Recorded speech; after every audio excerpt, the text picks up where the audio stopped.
she moved into the wrong room. The day Chief Obiora brought Sandra home, the whole street knew before the car even stopped. That was how it was in that part of Abuja.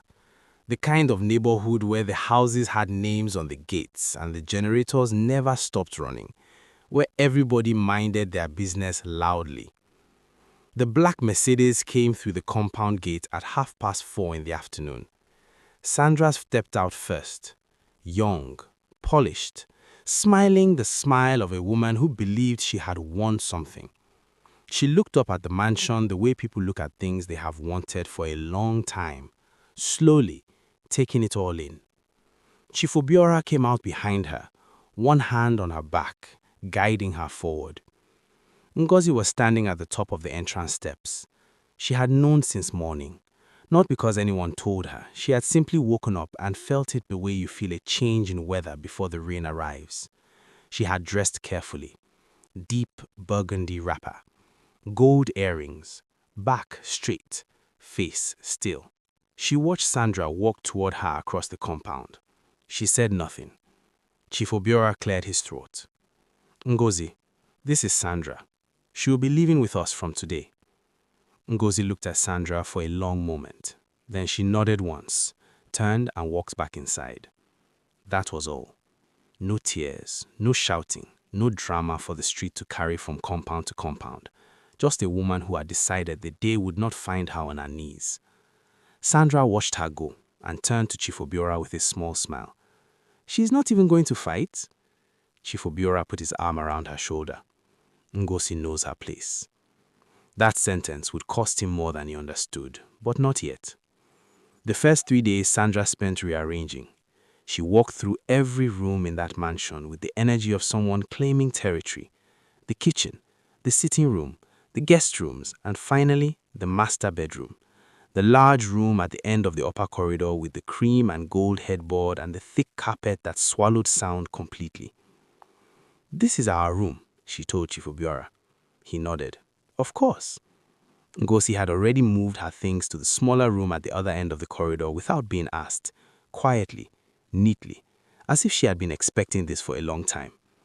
Sandra found this more unsettling than she wanted to admit. She had prepared herself for a fight, for crying, for the kind of dramatic first wife behavior she had heard about and half expected. Instead, she got silence and a woman who moved out of a bedroom without so much as a slammed door. What kind of person does that? She asked Chief Obiora that evening. A sensible one, he said and poured himself a drink. That night, Sandra lay in the master bedroom for the first time. The room was perfect, cool from the air conditioning, quiet, the chandelier off, only the soft glow of the bedside lamp. Chief Obiora was downstairs on a phone call that had been going on since 10 o'clock. Sandra closed her eyes. She slept quickly, the way people sleep when they feel they have finally arrived somewhere. And then she woke up. The bedside clock said 3:07 a.m. The room was cold, not the air conditioning kind of cold, something different. She sat up slowly. The room was dark. The bedside lamp was off. She did not remember turning it off. She reached for the switch and stopped. In the far corner of the room, the corner where the ceiling light never fully reached, something was standing. Not a shape, not exactly. More like the darkness in that corner was thicker than the darkness everywhere else, more present, like something was folding itself into the shadow and watching her from inside it.